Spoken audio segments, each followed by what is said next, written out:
Now, let me talk about the Dead real quick. I'll give you my backstory on the Dead, my opinions on the Dead, blah, blah, blah. I've never really been into the Dead. I've heard some songs. I'm like, all right, that's cool. But it was never my main cup of tea. I was never really captured by the Dead. And a lot of my friends who know what I like musically would always tell me, yeah, I get it, but you need to see them live and your opinion would change. You need to see them live, your opinion would change. I saw them live. Holy fucking shit. One of the best shows I've ever fucking seen. Like, Would you think you'd say that if it wasn't at the Sphere? would I say that? Maybe not. Maybe not. Okay. But So continue. probably yes. Okay. That's fine. I'm not going to debate that. I'm just curious. So, like, visually, holy shit. Yeah. Fuck, man. Yeah. Like, I didn't take a lot of drugs or anything like that, you know. But even being relatively sober, it's a trippy fucking visual experience. Yeah. So this is where I'm going to tread lightly because I don't want to offend too many people. Let me paint the picture. We're going to Vegas and we put on the Dead in the car and I was like, you know what? Turn it off. I don't want to listen to it. I'm going in pretty cold. Like I barely know any songs. I don't really want to listen to them. Let me just go in cold. I see them perform, and it's the original, one of the original guitar players, the original keyboard player, and the original drummer. And the original drummer isn't on the drum set. He's on like a big drum set of like bongos and a lot of aux percussion shit. Keyboard player is playing the keyboard, and Bob Weir, the other guitar player, he's playing guitar and singing. And then, oh man, I should fucking know their names. John Mayer is the other guitar player. Let me look up the bass player real quick. Bass player. Otel Burbridge? How do you say his name? Burbridge? How do you say that? Yeah. Otel Burbridge. Holy shit. Underrated for a Dead and Company. Like, a lot of people will talk about John Mayer's guitar playing, and John Mayer's obviously an amazing guitar player.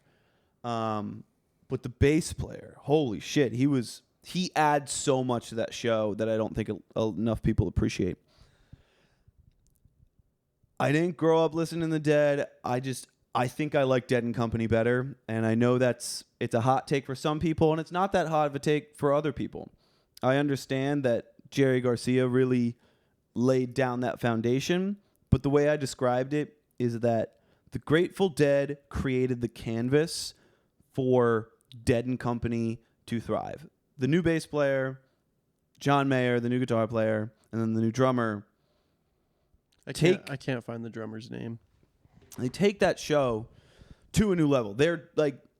John Mayer's a better guitar player than Jerry Garcia.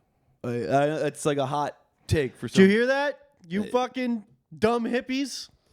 So it was amazing. Like the jam sections were so fucking electric. Like I don't get super. I like have a disdain for the whole like hippie like spiritual level of the Dead. Like I don't know, man. Like it's crazy. But there was a moment right at the end of the first set because there's a intermission, and they were playing Casey Jones, which I didn't know that song before the show, and there was this solo section, and like. Not that I know what it's like, but you know when people describe taking Molly, Yeah. and there's like the wave of like heat in your body, Mm-hmm. and you're like, woo! And when it hits, I swear to God that happened. You peaked? I peaked, bro. Like it was like, dude, it really transported me, man. It was fucking wild. But my overarching opinion is that I really do have a new appreciation for the Dead. I think Dead and Company puts on one of the best shows you could ever go see. I couldn't suggest going to see them more. But Deadheads still suck. Still kind of piss me off. They still suck. And here's why. It could have been the people that I was around. I'll give you that, Deadheads, if you're out there. But I'm talking to this dude. He's like 40 years old. He's like, yeah, man, I don't know. It's just, you'll never see me act like this. It's just like, something about this music just takes over me. And he's like doing like the classic like Grateful Dead dances where you're like twirling your hands and spinning around. I'm like, oh, you don't know what took over you? You don't know what's happening to you? You're doing like the most cliche fucking thing on the planet. And you don't know what it is? Something about it. It just... And I get when there was like older folks there, and they're like in their 60s and 70s. Yeah. And, like Grandma Sue, she puts on her old fucking tie-dye bandana, and she goes out there. I get that. Fuck yeah. Go Grandma Sue. But if you're 25 and you paid $600 for your ticket and you bought your $150 merch and you're wearing it, they just feel like posers is the best way I can describe it. And so you got all these people who I felt like were kind of posers. And I'm saying that as not even someone who like really loves the Dead. Like, I'm just saying that from what I saw, a lot of chit-chat. A lot of dancing. I felt like there wasn't enough appreciation for what was happening on stage. Yeah, not a lot of listening and watching. Like the dude who's like, yeah, I don't know, man. It just like takes over me. During the solo, he's like turning around and talking to his buddy. I'm like, no. Hey, stop twirling your hands and listen to these motherfuckers on stage just fucking annihilating my brain. Yeah. It was incredible.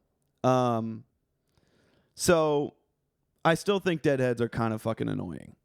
But it is one of the best shows that you could ever see.